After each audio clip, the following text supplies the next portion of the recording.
Avant de nous plonger dans cette histoire, n'hésitez pas à liker, à vous abonner à la chaîne et à activer la cloche. Ainsi, vous ne manquerez aucun récit qui défie le silence et l'imagination. Et dites-moi dans les commentaires, de quelle ville ou de quel pays regardez-vous? C'est incroyable de voir jusqu'où ces histoires peuvent voyager.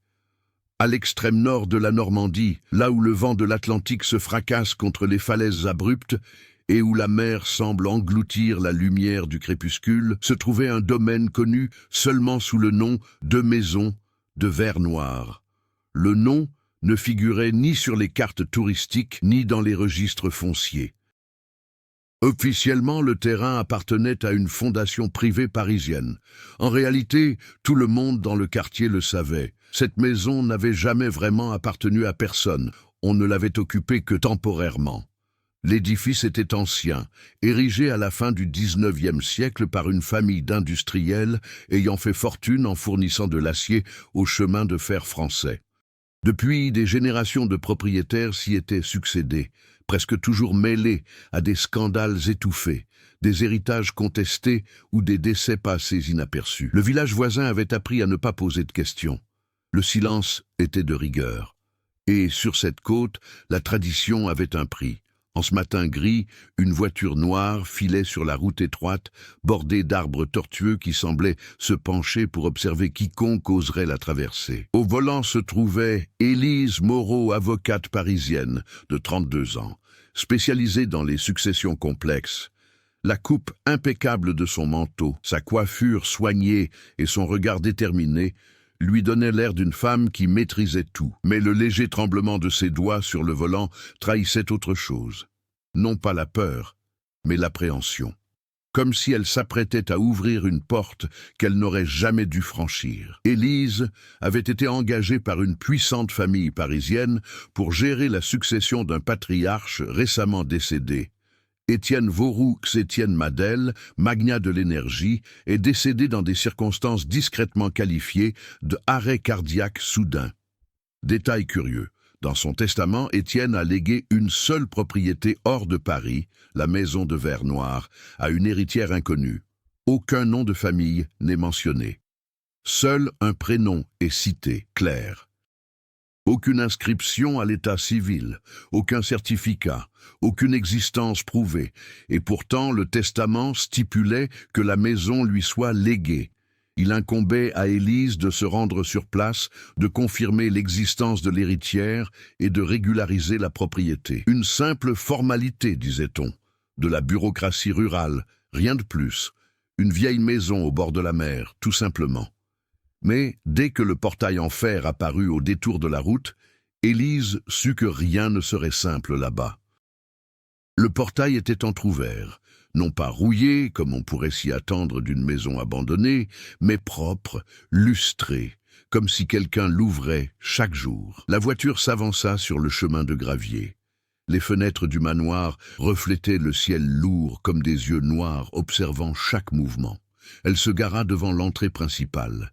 Il n'y avait pas de sonnette, juste une poignée de porte en métal froid et sombre qui semblait vibrer sous sa main. En poussant la porte, un parfum de vieux bois et d'air marin se mêla à une odeur plus indéfinissable, comme celle de bougies éteintes après un rituel. Le hall était spacieux, éclairé par un lustre ancien. Au centre, un escalier en colimaçon menait à un couloir à l'étage, où des portes closes s'alignaient comme des bouches cousues. « Mademoiselle Moreau », dit une voix. Élise se retourna brusquement. Un homme âgé, très maigre, portait un costume démodé. Ses yeux étaient trop clairs, presque translucides. Son arrivée ne semblait pas le surprendre. Au contraire, on aurait dit qu'il l'attendait depuis des années. « Sur Monsieur Armand, le gardien de la propriété. Nous vous attendions. Nous étions. » Au pluriel. Élise résista à l'envie de demander qui d'autre était présent. « Je suis venu discuter de la succession, » répondit-il fermement. « Je dois retrouver Claire. » Le vieil homme esquissa un sourire presque imperceptible. « Tous ceux qui viennent ici cherchent quelqu'un, » a-t-il déclaré. « Ils trouvent rarement la personne qu'ils espèrent. Avant qu'Élise puisse réagir, le claquement lointain d'une porte résonna à l'étage. Un bruit sec. Définitivement. Comme pour marquer le début de quelque chose d'irréversible. Une brise marine s'engouffrait par une fissure invisible, glaçant l'air. Élise serrait sa mallette contre sa poitrine. Documents, contrats, certificats. Tout semblait fragile dans cette maison qui semblait défier les lois du monde ordinaire. Dehors, la mer grondait. À l'intérieur, le silence commençait à peser lourd. Et à cet instant précis, sans le savoir, Élise Moreau était devenue la prochaine pièce d'un héritage où le pouvoir, l'argent et le silence ont toujours coûté des vies. La maison de verre noir semblait respirer. Ce n'était pas seulement le craquement occasionnel du bois ou le sifflement de la brise marine qui s'infiltrait par les interstices. C'était quelque chose de plus profond, une pulsation lente, comme si les murs gardaient des souvenirs et observaient chacun des pas d'Élise. Monsieur Armand la conduisit à travers de larges couloirs, éclairés par des appliques dorées qui projetaient une lumière jaunâtre sur de vieux portraits. Des hommes à l'air sévère, des femmes au regard vide, des enfants immobiles comme des poupées, aucun sourire, aucun regard accueillant. Seulement cette même rigidité fière, comme si chaque visage avait été peint pour rappeler au monde que cette famille ne s'était jamais soumise. Tous des vauroux, dit Armand en remarquant le regard d'Élise. Tous les propriétaires, tous décédés ici. Il prononça la dernière phrase d'un ton neutre, comme s'il commentait la météo. Le couloir menait à un immense salon aux baies vitrées panoramiques donnant sur la mer. De lourds rideaux, des meubles anciens, une cheminée éteinte. Sur la table basse reposait un livre épais à la couverture noire. Un journal intime, peut-être. Mais ce qui attira l'attention d'Élise, c'était le fin cadenas en métal, trop moderne pour le reste du décor. « Puis-je laisser mes affaires ?» demanda-t-elle.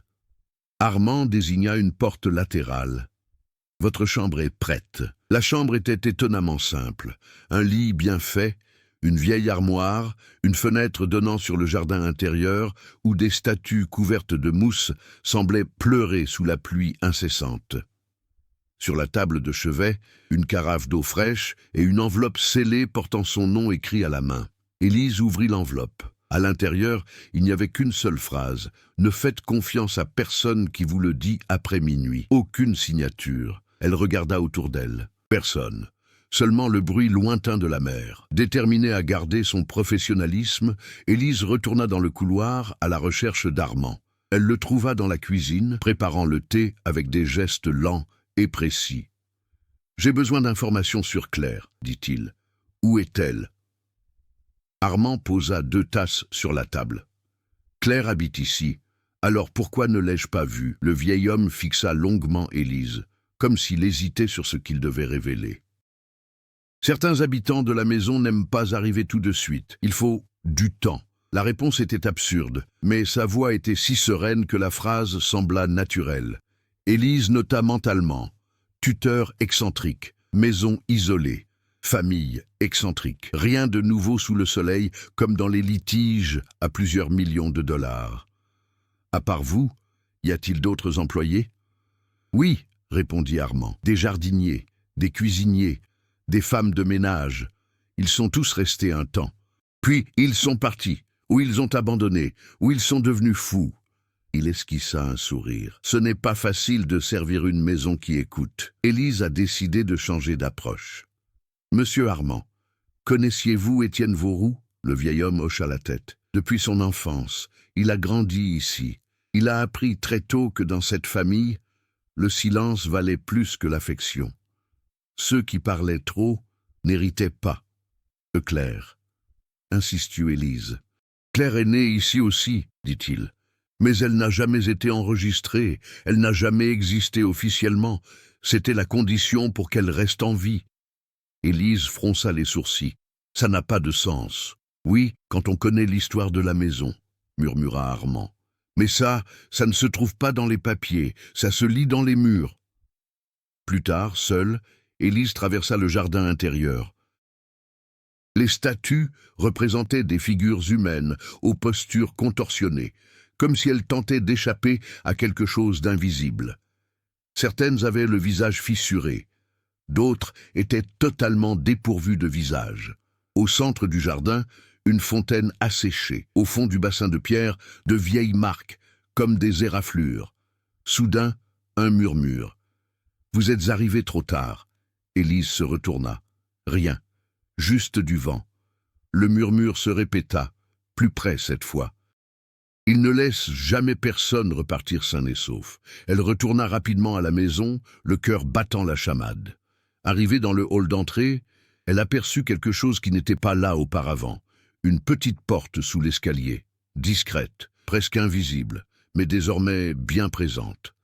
La poignée de porte était usée, et sur le bois sculpté, un seul mot. Claire Élise tendit la main, et avant même qu'on puisse la toucher, quelque chose la percuta de l'autre côté. Élise recula instinctivement lorsque le bruit provenait de la porte sous l'escalier. Ce n'était pas un simple coup, c'était un tapotement bref et précis, comme si quelqu'un testait la frontière entre deux mondes. Monsieur Armand apparut presque aussitôt, comme s'il le savait déjà. « Ne l'ouvrez pas, dit-il. Qu'est-ce que c'est » demanda Élise en essayant de contrôler sa respiration. « Un souvenir mal entretenu, » répondit le vieil homme. « La maison n'aime pas que l'on touche à certaines portes avant l'heure. » La réponse aurait dû paraître absurde. Mais le regard d'Armand ne trahissait aucune folie, seulement une profonde lassitude, comme celle de quelqu'un qui en a déjà trop vu. Élise décida d'ignorer l'avertissement, non par courage, mais par nécessité. Son travail dépendait de réponses concrètes, de documents, de vraies personnes. Claire devait exister.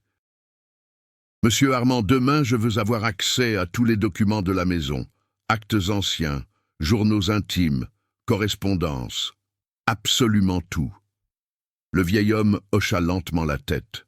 « Demain, alors. » Cette nuit-là, le sommeil ne vint pas facilement. Le vent hurlait dehors, mais ce n'était pas le bruit de la mer qui empêchait Élise de dormir. C'étaient les pas dans le couloir à l'étage, légers, réguliers, comme ceux de quelqu'un qui errait sans but. À minuit, le souvenir du mot m'est revenu clairement à l'esprit. Ne faites confiance à personne qui vous le dit après minuit. L'horloge murale sonna minuit. Au dernier coup, la poignée de la porte de sa chambre tourna toute seule, lentement, comme si une main invisible la testait. Élise se leva et prit son téléphone portable. Pas de réseau. Normal, pensa-t-elle. Zone isolée. La poignée de porte s'est arrêtée. Silence. Puis, une voix féminine, basse, trop près de la porte. « Vous devez m'aider. » Élise s'est figée. « Qui êtes-vous » demanda-t-il sans ouvrir la porte. « Claire. » Le nom est venu comme un murmure, sans hésitation, sans écho. Élise s'approcha de la porte, mais garda la main éloignée de la poignée.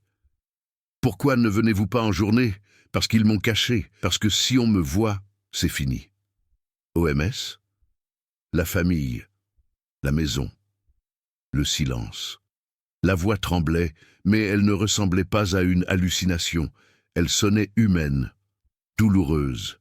« Ouvre-le » murmura Claire. « S'il te plaît. » Le message d'avertissement transperça l'esprit d'Élise comme de la glace. « Ne faites confiance à personne qui vous le dit après minuit. » Elle recula d'un pas. « Demain, » dit Élise, « nous parlerons demain. » La voix se tut, mais avant de disparaître, elle murmura « Demain, il sera peut-être trop tard. » Au lever du soleil, gris et pâle, Élise descendit à la cuisine. Armand était déjà là, en train de préparer le café. « La maison vous a parlé, » dit-il, sans poser la question. « C'était clair, » répondit Élise. « Elle est vivante. » Armand posa lentement la tasse. « Du moins, c'est ce que vous croyez. Le saviez-vous ? Je sais que de nombreuses voix ont appelé à l'aide dans cette maison, a-t-il déclaré. Certaines venaient de personnes vivantes, d'autres, non. » Élise prit une profonde inspiration. « J'ai besoin de consulter les documents. » Armand la conduisit dans une pièce fermée à clé, au fond de la maison. Des archives privées. De hautes étagères, des boîtes en bois, des papiers jaunis par le temps. Les heures passèrent pendant qu'Élise analysait des documents, de vieux certificats, des contrats, des testaments. Et puis elle découvrit quelque chose d'impossible. Un certificat de naissance. Nom, Claire Vauroux. Donné, 1993. Enregistré, inexistant dans les registres publics. Signature du père, Étienne Vauroux. Note manuscrite. Ne la laissez jamais être vue. Pour sa protection, pour notre survie. Élise feuilleta d'autres papiers, des coupures de vieux journaux, de petites notes sur des décès soudains dans la famille Vauroux, frères, oncles, cousins. Toujours la même cause officielle, toujours la même coïncidence. Ils étaient tous morts à la suite de conflits familiaux liés à l'héritage. Et au cœur de chaque conflit se trouve la question de la propriété de la Normandie. « Maintenant tu comprends ?» dit Armand derrière elle. « Cette maison ne choisit pas ses propriétaires. Elle exige des sacrifices. »« Claire est la dernière héritière, » murmura Élise. « Ou le dernier prisonnier, » corrigea Armand. À ce moment précis, un cri déchira la maison, un cri de femme, de jeune fille, venant de l'intérieur des murs. Élise courut dans le couloir. La petite porte sous l'escalier était ouverte, grande ouverte. L'obscurité était totale à l'intérieur, et là, à l'arrière-plan, deux yeux brillaient, humains, désespérés. « Élise !» appela la voix. « S'il te plaît, sors-moi d'ici. » Avant qu'il ne réalise que tu sais. La maison entière grinça, comme si elle avait entendu, comme si elle avait compris. Et Élise savait qu'elle n'avait plus seulement affaire à un héritage. Mais une guerre silencieuse fait rage entre les vivants et les morts, et une maison ne révélerait jamais ses secrets sans exiger un prix. Élise ne ferma pas l'œil de la nuit. Assise dans son fauteuil, elle fixait la fenêtre, où la pluie ruisselait comme des larmes sans fin. L'image d'Dieu dans l'obscurité de l'embrasure de la porte sous l'escalier restait gravée dans sa mémoire. Ce n'était pas son imagination, ce n'était pas un reflet. Quelqu'un était là, ou quelque chose comme ça. À 3 heures du matin, l'horloge de la maison sonna toute seule. Un seul coup. Puis, des pas lents dans le couloir. Ils s'arrêtèrent devant la porte d'Élise. Silence. Une respiration. Une présence. Puis le bruit de doigts qui grattent le bois, comme des ongles qui demandent à entrer. Élise resta immobile, retenant son souffle. Après quelques secondes, les pas s'éloignèrent, descendant l'escalier.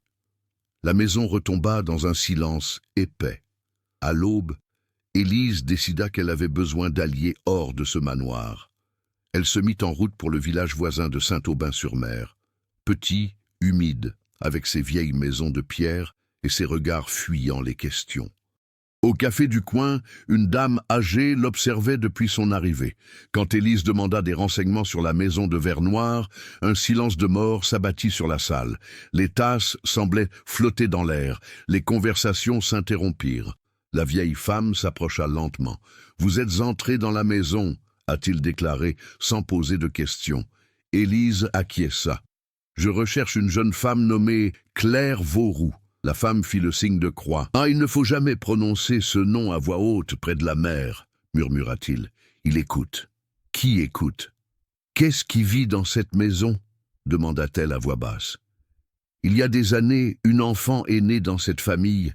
On disait qu'elle voyait des choses qui n'existaient pas, qu'elle parlait aux ombres. Après un hiver, plus personne ne l'a revue. Mais les nuits d'orage, on entend sa voix mêlée au vent. Élise quitta le café avec l'impression que toutes les fenêtres du village l'observaient. De retour à la propriété, il trouva Armand dans le jardin intérieur en train d'enlever les feuilles mortes de la fontaine à sécher. « Je suis allé au village », dit Élise. « Vous savez donc maintenant que personne ici n'aide gratuitement », a-t-il répondu.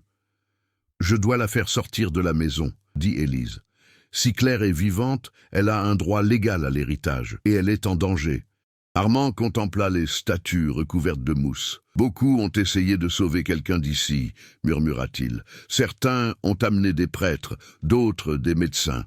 Des avocats comme vous. Aucun n'en est ressorti indemne. »« Vous n'êtes pas parti non plus, parce que j'ai choisi de rester, » a-t-il dit. « Il faut que quelqu'un veille à ce que la maison ne s'étende pas au-delà de ses murs. » Avant qu'Élise n'ait pu poser la question, un bruit résonna dans le jardin.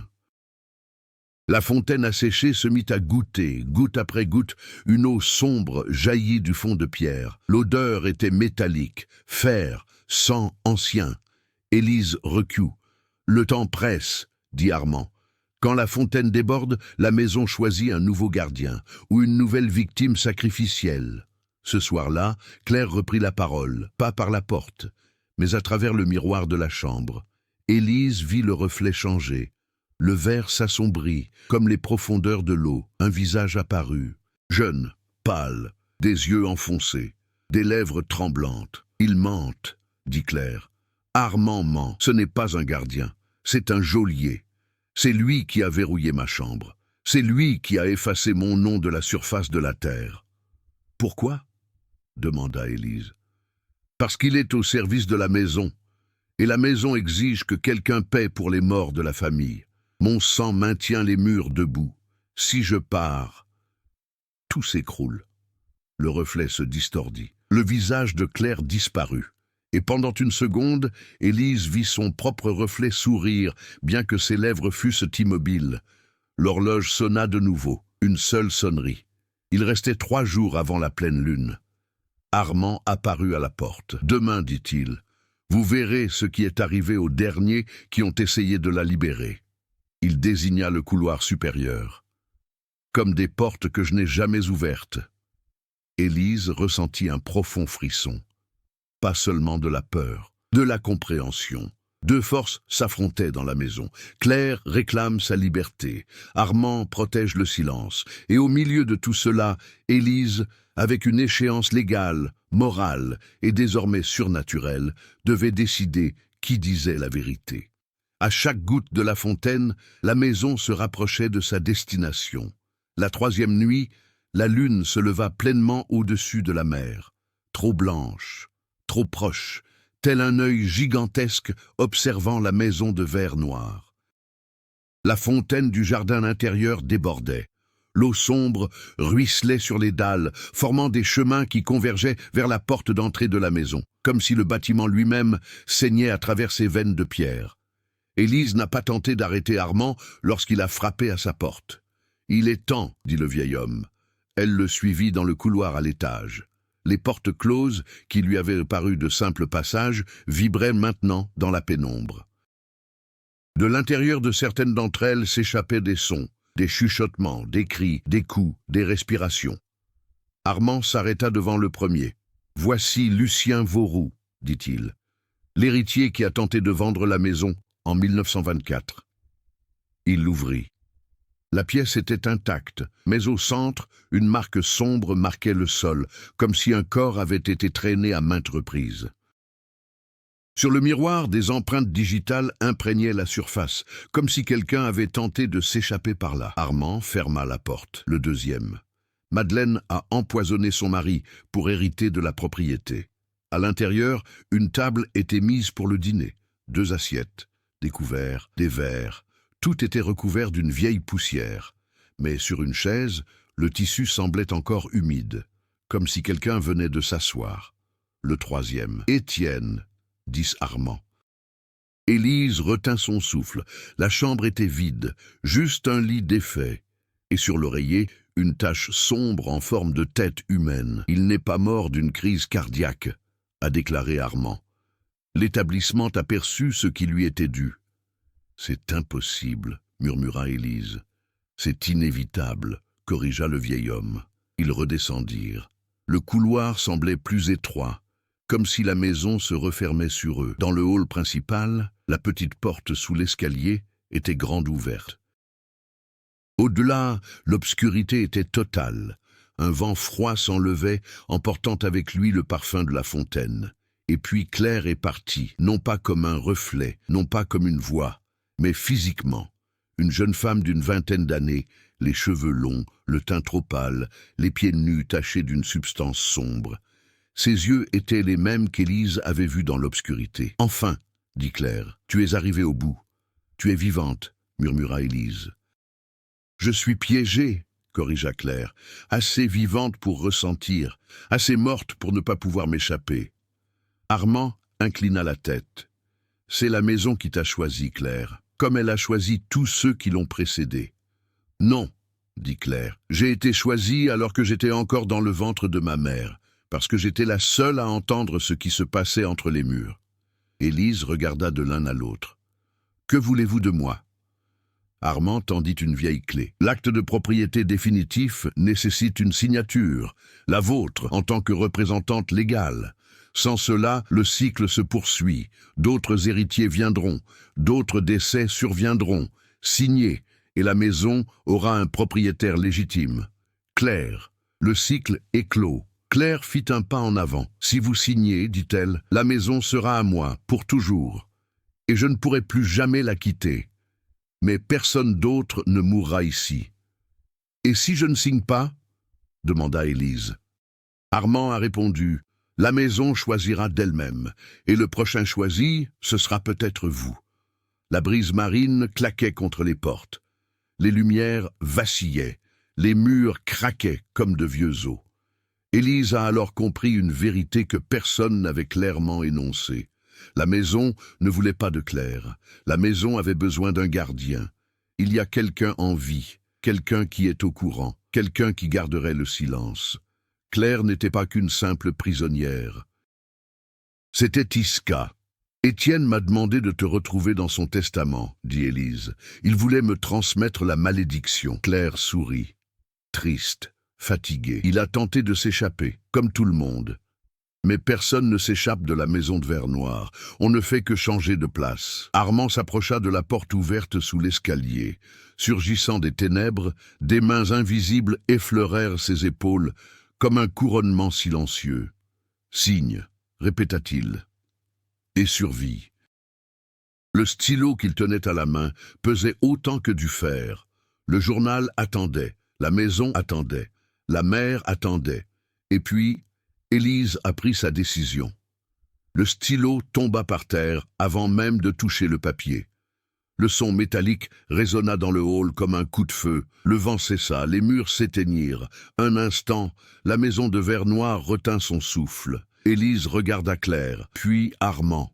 Puis la porte ouverte sous l'escalier où l'obscurité semblait palpiter comme un cœur désincarné. « Je ne signerai pas », a déclaré Élise, « ni pour la condamner, ni pour me condamner moi-même. » Armand ferma les yeux, comme s'il écoutait une sentence inévitable. « Alors la maison choisira d'elle-même, » murmura-t-il. Claire s'avança rapidement et attrapa le bras d'Élise. « Vous ne comprenez pas, » dit-il d'un ton pressant. « Sans signature, elle trouvera un autre moyen de se nourrir. Un autre héritier, une autre mort. Vous avez vu les pièces, vous avez vu ce qui se passe. Et vous croyez que la solution, c'est d'emprisonner quelqu'un vivant ici, » répondit Élise. « Ça ne les sauve pas.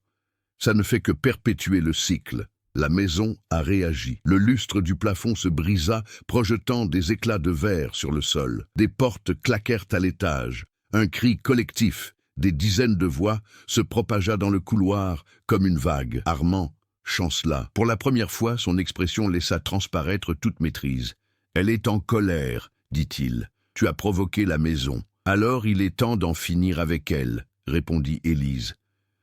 La fontaine du jardin déborda d'un coup. L'eau sombre inonda la maison par le dessous des portes. Lorsqu'elle toucha les pieds d'Élise, le froid fut si intense qu'il lui transperça les os. Claire tomba à genoux. « Elle m'appelle, » murmura-t-il.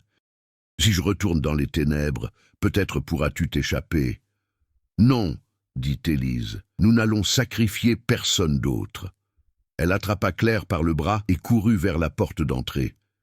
Armand tenta de les arrêter, mais le sol sous leurs pieds se déroba partiellement, craquant comme de la vieille pierre. « Tu ne peux pas partir !» cria-t-il. « La maison ne le permettra pas. » Mais la poignée de la porte d'entrée tourna d'elle-même. Comme si, pour la première fois depuis plus d'un siècle, la maison de verre noir renonçait à son trophée. Élise et Claire franchirent le seuil. La pluie tombait à verse. La mer grondait. Le vent leur lassait la peau. Mais elles étaient dehors. Derrière eux, la maison laissa échapper un son grave, non pas un cri, un soupir, comme une chose ancestrale acceptant sa fin encore un peu. Armand resta immobile sur le seuil. Son corps commença à s'assombrir, comme du bois qui absorbe de l'encre. Son regard s'éteignit. Il n'a pas combattu. La maison avait choisi. La porte s'est fermée d'elle-même. Elle s'est verrouillée d'elle-même. Elle s'est scellée d'elle-même. Silence. Élise et Claire marchèrent le long du chemin de gravier sans se retourner. Ce n'est qu'une fois arrivés à la voiture qu'Élise remarqua que les mains de Claire tremblaient. « Tu es libre », dit Élise. Claire regarda la mer, gratuit, pour l'instant.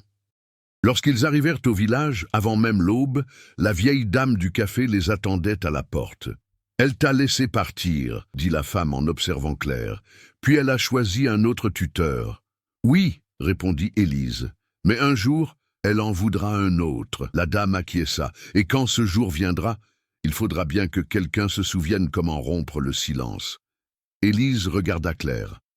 Et pour la première fois depuis son entrée dans la propriété, il eut le sentiment que l'histoire n'était pas terminée. Elle avait simplement changé de lieu. La maison est restée debout. Mais à présent, son secret était révélé au monde entier. Le jour se leva froid en Normandie.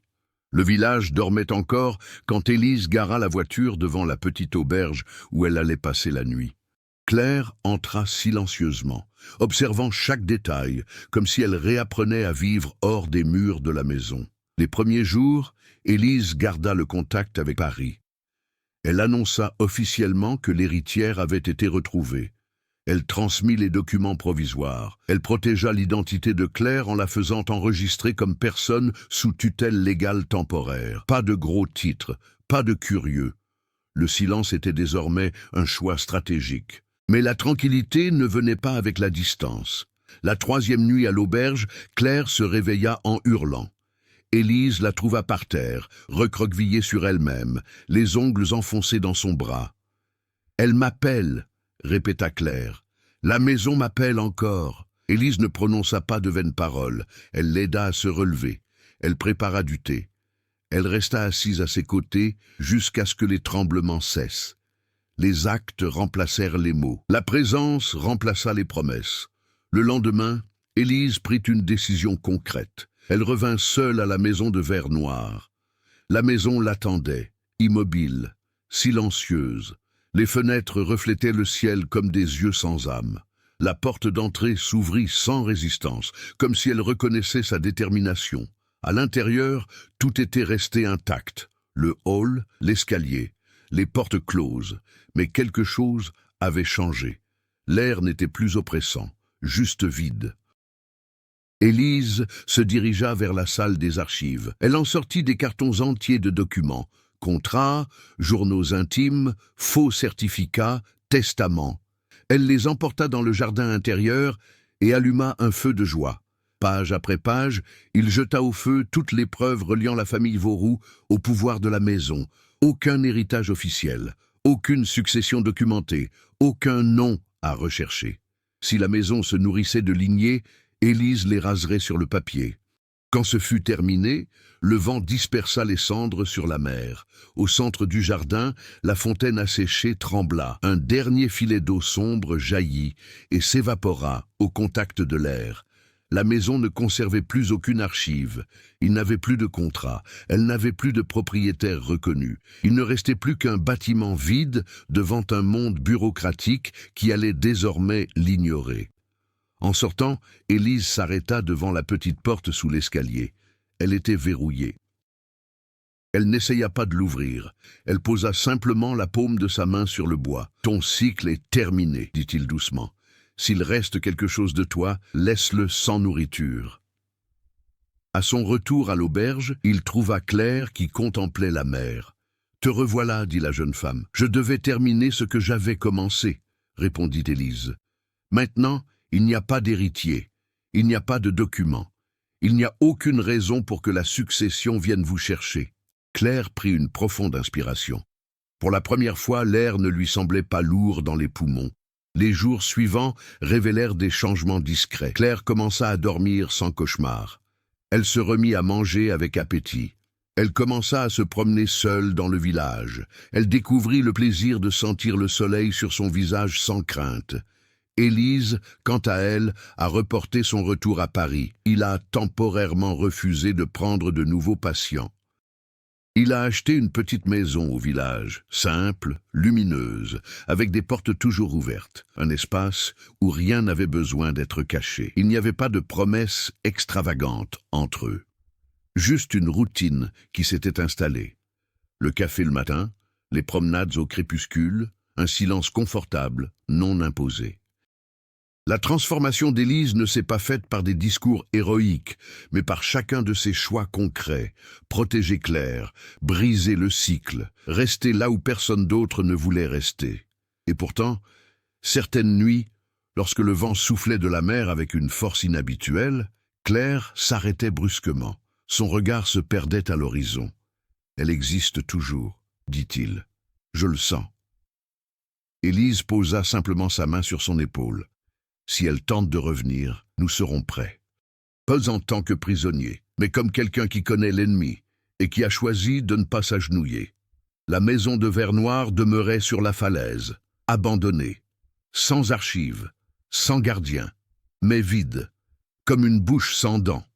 L'automne arriva tôt en Normandie. Les arbres du village avaient perdu leurs feuilles, qui s'amoncelaient sur les trottoirs étroits, comme autant de petits rappels que le temps ne s'arrête jamais. La maison de verre noir demeurait immobile sur la falaise, dominant la mer, comme figée dans le temps, apparemment. Un matin, des pêcheurs ont trouvé des poissons flottants près des rochers, les yeux blanchâtres, la bouche ouverte. Aucune trace de filet, aucune blessure, juste une mort subite. La semaine suivante, un enfant du village affirma avoir vu des lumières allumées dans le manoir au petit matin. Lorsque ses parents regardèrent, il n'y avait rien. Mais la rumeur se répandit. Élise écoutait tout. Elle ne réagissait pas immédiatement. Elle observait, elle enregistrait. Elle attendait que des schémas se dégagent, jusqu'à cette nuit sans lune où Claire se réveilla et marcha seule jusqu'à la plage. Élise la trouva debout au bord de la mer, les pieds dans l'eau glacée, les yeux fixés sur la falaise. « Elle m'a rappelé, » dit Claire, pas comme avant, plus faiblement, mais persistante. Élise n'a pas cherché à le nier. « Il nous faut donc terminer ce qui reste à faire, » a-t-il répondu. Le lendemain matin, Élise se rendit au village et réunit 3 personnes, la vieille dame du café, le curé et le maire. Aucun d'eux n'aimait parler de la maison, mais tous portaient en eux des histoires héritées de leurs grands-parents. Dans la petite salle de la mairie, Élise a tout mis à nu.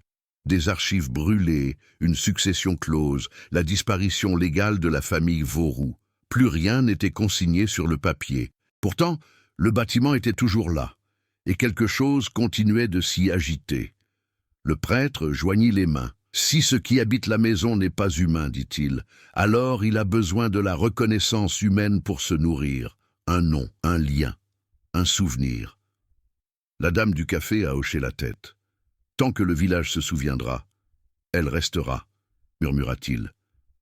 Le maire soupira. « Voulez-vous que nous effacions cette maison de la mémoire collective ?»« Exactement, » répondit Élise. « Pas d'histoire, pas de légende, pas de peur, pas de nom. » Cet après-midi-là, ils firent du porte-à-porte. Ils parlèrent aux plus anciens habitants. Ils leur demandèrent de ne plus parler de la maison de verre noir, de ne pas transmettre la peur aux enfants, de considérer le manoir comme une ruine sans histoire. Certains ont résisté, d'autres ont accepté. Mais au final, quelque chose avait changé. La peur partagée a commencé à se dissiper. Mais la maison a réagi. Cette même nuit, une tempête surgit de nulle part. La foudre frappa la falaise. La mer monta plus haut que d'habitude. Et toutes les lumières du village vacillèrent en même temps. Claire s'est effondrée à genoux dans le salon de la petite maison où il vivait. « Elle a faim, » dit-il en souffrant. Élise s'agenouilla à côté d'elle. « Demain, nous irons là-bas, ensemble, et nous mettrons fin à tout cela. » Le prêtre apparut à l'aube, portant une vieille boîte en bois. À l'intérieur se trouvaient des bougies blanches, du sel consacré et une petite cloche en bronze. « Ce n'est pas un exorcisme, » expliqua-t-il. « C'est un rite d'oubli, pour effacer le dernier écho humain qui ancre la maison. » La dame du café a tendu à Claire un médaillon ancien. « Elle appartenait au dernier enfant né là, avant toi, » dit-il. « Elle n'a jamais trouvé la paix. Peut-être que maintenant, elle la trouvera. » Le maire remit silencieusement les clés de l'entrepôt municipal.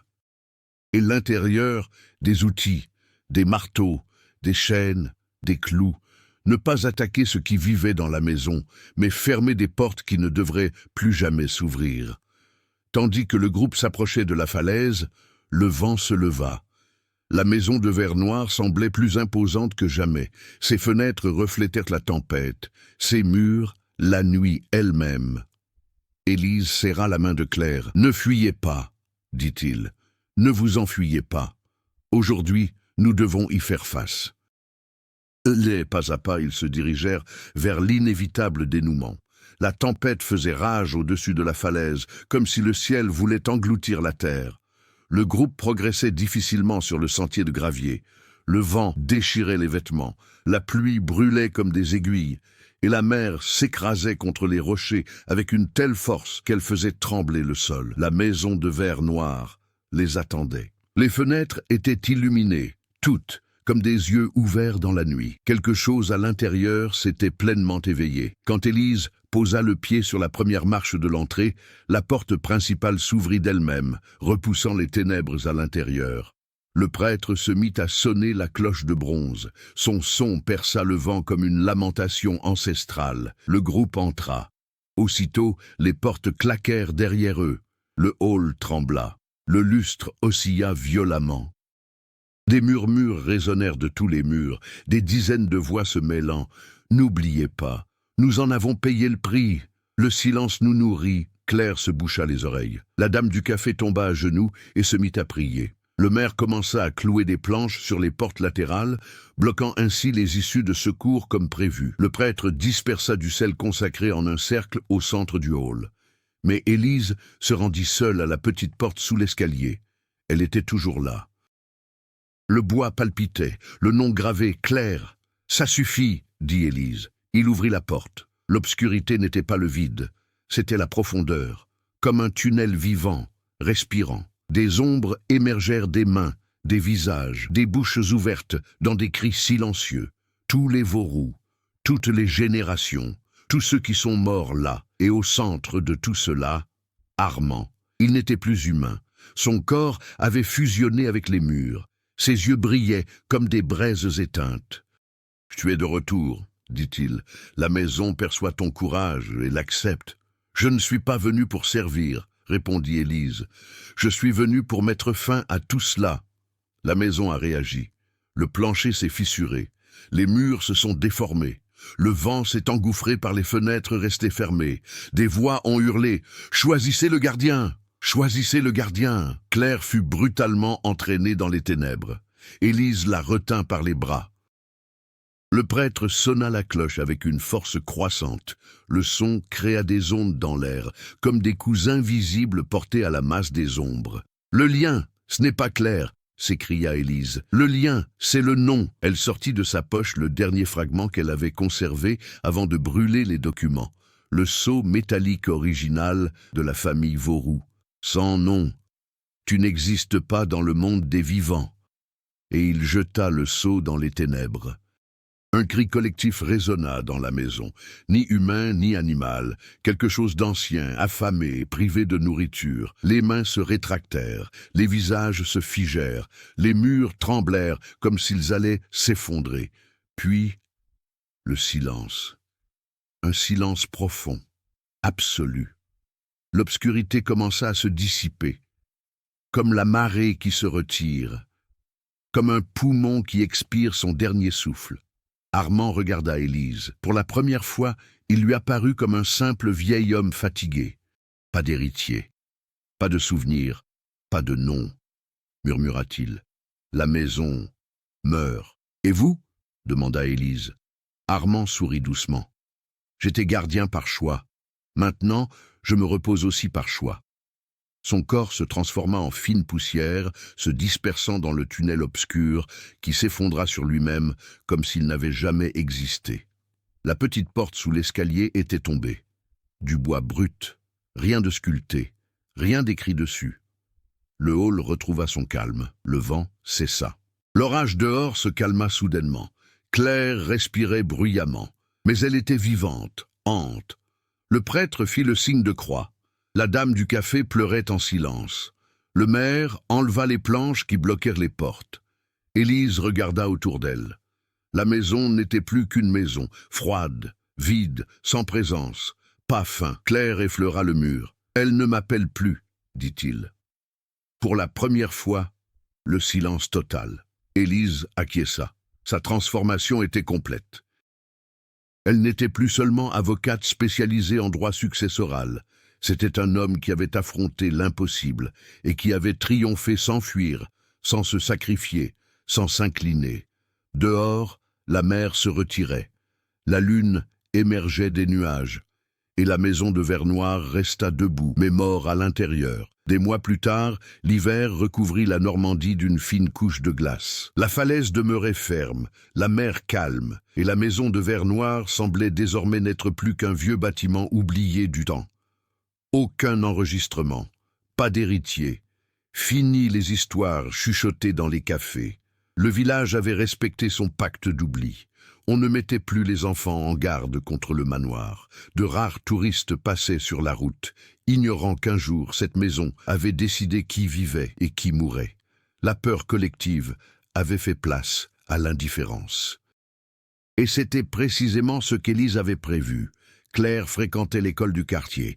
Elle avait appris à écrire son nom complet, était officiellement inscrite et existait enfin dans le monde réel. Elle marchait parmi les autres enfants, riait, jouait, trébuchait, se relevait, des expériences simples qu'elle n'avait jamais connues entre les murs de sa maison. Parfois, elle posait des questions sur son passé. Élise ne répondait que pour qu'elle comprenne que survivre n'était pas une raison de culpabiliser. « Tu n'appartiens à aucune maison », dit Élise. « Tu t'appartiens à toi-même. » Concernant le manoir, le maire avait jadis tenté de le vendre. Aucun acheteur ne s'était manifesté, non par peur, mais par désintérêt, un vieux bâtiment coûteux à entretenir, loin des centres urbains. Avec le temps, la nature a commencé à le reconquérir. Mousse, lierre, fissures. La mer érodant lentement ses fondations. Élise observait tout de loin. Elle ne retourna jamais vivre à Paris. Elle continua d'exercer le droit, mais se consacra désormais aux affaires d'identité, aux personnes invisibles pour le système, aux enfants sans dossier, aux vies effacées par les décisions d'autrui. Sa transformation n'a pas fait les gros titres. Elle s'est faite discrètement, comme tout ce qui change véritablement le monde. Certains soirs, Claire demandait « Pensez-vous qu'elle ait encore faim ?» Élise regarda par la fenêtre vers l'endroit où la falaise se détachait sur le ciel dans une obscurité grandissante. « Les maisons ne ressentent rien, » répondit-il. « Seuls les êtres humains ressentent des émotions, et nous choisissons de ne pas nourrir les monstres. » Un jour, une violente tempête s'abattit sur la côte. La foudre frappa près de la falaise. Au matin, les habitants découvrirent qu'une partie de la maison de verre noir s'était effondrée sur les rochers. Personne n'a commenté, personne ne s'est plaint, personne ne l'a enregistré. Ce n'était plus qu'une ruine en voie de disparition. Ainsi, l'héritage qui, pendant des générations, avait exigé du sang, du silence et des sacrifices, fut dissous par l'oubli, non par la force, mais par la suppression de son sens. Ce jour-là, Élise accompagna Claire jusqu'à la plage. Le vent était froid, mais pur. Aucun murmure, aucune voix ancienne. Claire sourit. « J'aime le bruit de la mer, dit-il. Elle ne demande rien en retour. » Élise lui rendit son sourire. C'est le seul son qui dit toujours la vérité. Et là, sur le sable humide de Normandie, deux survivants marchaient sans chaînes invisibles. Le passé ne les possédait plus. Et le silence, finalement, avait cessé d'être un prix à payer, pour devenir simplement la paix. Des années plus tard, un voyageur solitaire arrêta sa voiture sur la route côtière normande. Il remarqua, intrigué, un vieux manoir en ruine perché sur la falaise. Une partie du toit s'était effondrée. Les fenêtres étaient vides. Le vent s'engouffrait dans les couloirs à ciel ouvert. Il s'approcha du portail rouillé. Il n'y avait aucune indication, aucun nom, juste de vieilles pierres et le silence. Alors qu'il se retournait pour partir, il entendit quelque chose. Un murmure doux, presque affectueux, porté par la brise marine. « Tu es venu ?» Le voyageur s'arrêta, et elle sourit, sans savoir pourquoi. Certaines maisons disparaissent. D'autres restent gravés dans la mémoire de ceux qui osent écouter. Si cette histoire vous a fait ressentir le froid du vent normand, entendre des pas dans des couloirs vides, ou imaginer des portes qui ne devraient jamais être ouvertes, alors le silence aura rempli son rôle. Dites-nous ce que vous en pensez dans les commentaires. Auriez-vous signé le document ou fait face à la maison comme Élise? Et si vous connaissez quelqu'un qui apprécie les histoires où mystère, suspense et choix impossibles s'entremêlent, partagez ce récit.